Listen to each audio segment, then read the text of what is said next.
नमस्कार, मैं हूं शिवानी पांडे और आप देख रहे हैं 4 PM। बड़बोले ट्रंप ने सोचा था कि ईरान पर न्यूक्लियर बम गिराकर एक रात में पूरी इंसानियत खत्म कर देंगे, लेकिन यहीं पर बड़ी चूक हो गई। एक तरफ व्हाइट हाउस ने उपराष्ट्रपति जेडी वेंस के आदेश को कैंसिल किया है, तो वहीं दूसरी तरफ 85 सांसदों ने वोट करके ट्रंप को इस्तीफा देने के लिए मजबूर कर दिया है। तो कैसे सुपर पावर देश की नाक कटवाने के चक्कर में अमेरिका में सत्ता परिवर्तन की नौबत आ गई है, इस पर जानकारी देने के लिए हमारे साथ प्रियंका जी मौजूद है। प्रियंका जी, एक रात में ईरान को खत्म करने का दावा करने वाले ट्रंप का प्लान आखिर फेल कैसे हो गया? सिर्फ ट्रंप का प्लान नहीं फेल हुआ है, बल्कि सुपर पावर देश अमेरिका की हेकड़ी निकल गई है। ईरान की ऐतिहासिक जीत हुई है और सबसे बड़ी बात, ईरान में नहीं बल्कि अब अमेरिका में सत्ता परिवर्तन की नौबत आ गई है। तो कैसे व्हाइट हाउस के एक एक्शन के चलते ट्रंप की हवा टाइट है और 85 सांसदों की वोटिंग के बाद अमेरिकी राष्ट्रपति इस्तीफा देने के लिए मजबूर हो गए हैं। आपको एक एक करके खबरें दिखाएंगे, लेकिन खबर में सबसे पहले शुरुआत ईरान की जीत से करते हैं। आपको बता दें कि ईरान ने अपनी जीत को डिक्लेयर कर दिया है। तस्वीरें निकलकर सामने आई है कि ईरान में जश्न मनाया जा रहा है। तस्वीरें आप देख सकती हैं कि किस तरीके से लाखों की तादाद में पब्लिक सड़कों पर उतरी है, झंडे लहराए जा रहे हैं, जश्न मनाया जा रहा है, गाना गाया जा रहा है, क्योंकि एक छोटे से मुल्क ईरान ने सुपर पावर देश अमेरिका को घुटनों पर लाकर रख दिया है। एक तरफ तस्वीरें निकलकर सामने आई है, वहीं दूसरी तरफ डोनाल्ड ट्रंप की हालत खराब है। डोनाल्ड ट्रंप ने सुपर पावर देश अमेरिका की फजीहत करवा कर रख दी है। आप अच्छे से जानती हैं कि डोनाल्ड ट्रंप की तरफ से धमकी जारी करते हुए कहा गया कि मंगलवार रात 8 बजे और भारतीय समय के मुताबिक बुधवार सुबह 5:30 बजे ईरान में इंसानियत को खत्म कर देंगे, ईरान में बच्चों और महिलाओं को नहीं बख्शेंगे, ईरान में तबाही मचेगी और ईरान नर्क में तब्दील हो जाएगा। एक तरफ सिविलाइजेशन को खत्म करने की धमकी जारी की गई डोनाल्ड ट्रंप की तरफ से, वहीं दूसरी तरफ गालीबाज ट्रंप की तरफ से गालियां भी दी गई और कहा गया कि अगर स्टेट ऑफ हॉर्मुज नहीं खुला तो ईरान नर्क में तब्दील हो जाएगा। वहीं दूसरी तरफ ईरान खुलकर सामने आ गया। ईरान ने पूरी दुनिया के सामने एक एग्जाम्पल सेट कर दिया है। शिवानी, आपको बता दें कि एक तरफ अमेरिका ने कहा कि हम ईरान के एनर्जी इंफ्रास्ट्रक्चर को बर्बाद कर देंगे, वहीं दूसरी तरफ आप देख सकती हैं कि जहां पर भी न्यूक्लियर प्लांट हैं, जहां पर भी गैस प्लांट हैं, जहां पर भी ऑयल प्लांट हैं, वहां पर पब्लिक इकट्ठा हो गई, ह्यूमन चेन बनाई गई और अमेरिका को डायरेक्ट चुनौती दी गई कि हमला करके तो दिखाओ। आपको बता दें कि राष्ट्रपति की तरफ से ईरान के बाकायदा बयान निकलकर सामने आया कि लगभग 140 लोग सड़कों पर हैं और ह्यूमन चेन बना ली गई है। अगर अमेरिका ने हमला किया या फिर कि न्यूक्लियर अटैक किया तो सिर्फ इंसानियत नहीं खत्म होगी, बल्कि अमेरिका के लिए इंटरनेशनल कोर्ट में जवाब देना मुश्किल हो जाएगा। डोनाल्ड ट्रंप के लिए अपनी कुर्सी बचाना मुश्किल हो जाएगा। तो ईरान ना झुका ना पीछे हटा, ईरान ने ना सरेंडर किया, ईरान खुलकर सामने आ गया और आलम यह हो गया कि डोनाल्ड ट्रंप की हालत खराब हो गई। डोनाल्ड ट्रंप बेचारे कहां तो ईरान को खत्म करने की धमकी दे रहे थे, वहीं दूसरी तरफ अचानक से 2 हफ्तों के सीज फायर का ऐलान कर दिया गया है। आपको बता दें शिवानी, डोनाल्ड ट्रंप का प्लान था कि हम ईरान पर न्यूक्लियर अटैक करेंगे, क्योंकि पहले भी अमेरिका न्यूक्लियर अटैक कर चुका है, इसलिए अमेरिका के लिए ये कोई बड़ी बात नहीं है। जरूरी नहीं है कि बड़े इफेक्ट वाला न्यूक्लियर बम गिराया जाए, छोटे इफेक्ट वाले भी न्यूक्लियर बम होते हैं जो कि एक टारगेटेड एरिया को हिट करते हैं।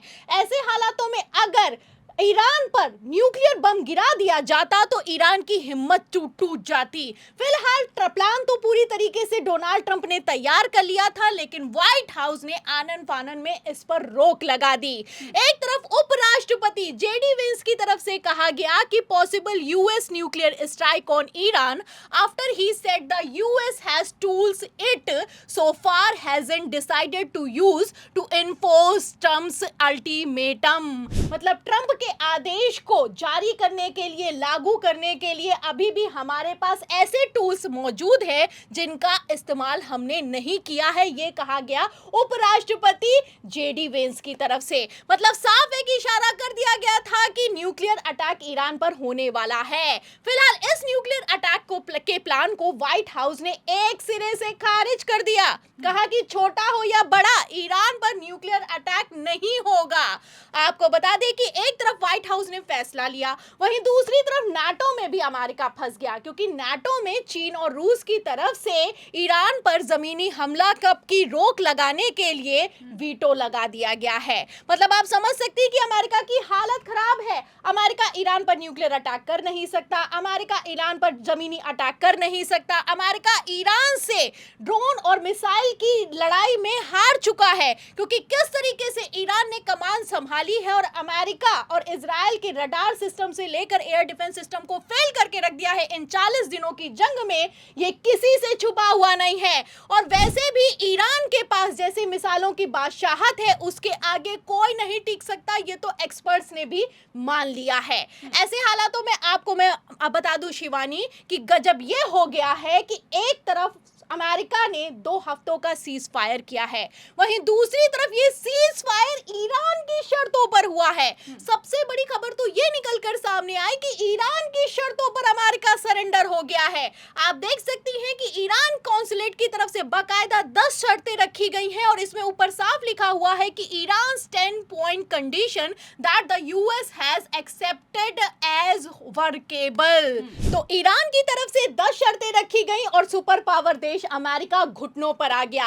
अमेरिका सरेंडर हो गया। डोनाल्ड ट्रंप ने फजियत करवा के रख दी, क्योंकि इन 10 शर्तों को अब अमेरिका मानने के लिए मजबूर हो गया है। अंग्रेजी में लिखी शर्तें हैं, मैं आपको हिंदी में फटाफट से बता देती हूं। आपको बता दें कि इन शर्तों का लब्बो लबाब यह है कि ईरान ने क्लियर कट कह दिया है कि ऐसा बिल्कुल भी नहीं चलेगा कि आज युद्ध विराम हो और कल फिर से अटैक कर दिया जाए। पूरी तरीके से संघर्ष को रोकना होगा, और सिर्फ ईरान के खिलाफ नहीं बल्कि इराक, लेबनान और यमन, जहां जहां पर युद्ध चल रहे हैं उनको खत्म करना होगा। ईरान ने अपनी शर्तों में कहा कि हम स्टेट ऑफ हॉर्मोज को खोल तो देंगे, लेकिन स्टेट ऑफ हॉर्मोज पर कब्जा ईरान का रहेगा और ईरान के नियम चलेंगे। मतलब आप समझ सकती हैं कि ईरान अब भारी टोल वसूल करने वाला है। ईरान ने साफ साफ कह दिया कि इस युद्ध के दौरान ईरान का जितना भी नुकसान हुआ है उसकी भरपाई अमेरिका करेगा। ऐसे हालातों में आप समझ सकती हैं कि किस तरीके से ईरान ने अमेरिका को फंसा कर रख दिया है। पूरी तरीके से युद्ध विराम लागू करवाने के लिए ईरान ने अपनी 10 शर्तों का जो पूरा का पूरा मसौदा है वो अमेरिका के आगे बढ़ा दिया है।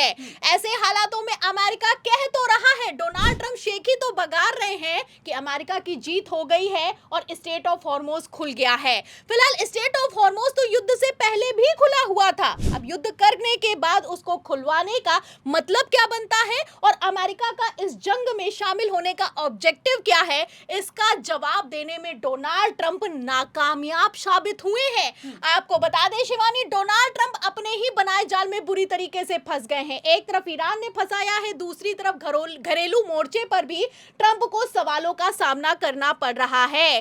खबर निकलकर सामने आई है कि जिस तरीके से अमेरिका की नाक डोनाल्ड ट्रंप ने कटवाई है, ऐसे हालातों में अब अमेरिका में 25वां संशोधन होने वाला है और इस संशोधन का प्रस्ताव आगे बढ़ा दिया गया है। पहले 24 सांसदों ने साइन किया, फिर उसके बाद आप देख सकती हैं कि 50 सांसदों ने साइन किया और अब लेटेस्ट खबर ये निकलकर सामने आ रही है कि 85 सांसदों ने डायरेक्ट वोटिंग के जरिए डोनाल्ड ट्रंप का इस्तीफा मांग लिया है। सांसदों ने क्लियर कट कह दिया है कि ये निकम्मा राष्ट्रपति है और इसके बस का कुछ नहीं है, इसको तत्काल प्रभाव से इसकी कुर्सी से हटा देना चाहिए। तो कहा तो ईरान में रजीमें बदलने चले थे, अब खुद की कुर्सी जाने की नौबत आ गई है। ईरान ने अपनी जीत की घोषणा कर दी है, ईरान की सड़कों पर जश्न मनाया जा रहा है, वहीं अमेरिका में खुली बगावत हो गई है। फिलहाल जिस तरीके के हालात हैं, ऐसे हालातों में क्या डोनाल्ड ट्रंप अपनी कुर्सी बचा पाएंगे, और कुर्सी नहीं बचा पाए तो क्या 2 हफ्तों के बाद फिर से ईरान पर अमेरिका हमला करेगा, ये देखना होगा। तो बिल्कुल ईरान की हिम्मत क्या है कि जैसे अमेरिका सरेंडर हुआ है और सुपर पावर देश की नाक कटी है, ऐसे हालातों में क्या ट्रंप का इस्तीफा होगा या फिर 2 हफ्ते का सीजफायर खत्म होने के बाद फिर से ईरान पर हमला होगा? इस सवाल के जवाब पर आपको क्या लगता है? आपकी जो भी राय अपनी राय कमेंट बॉक्स में जरूर बताइएगा। अगर चर्चा पसंद आई हो तो लाइक और शेयर करना मत भूलिएगा। बने रहिए 4 PM के साथ। नमस्कार।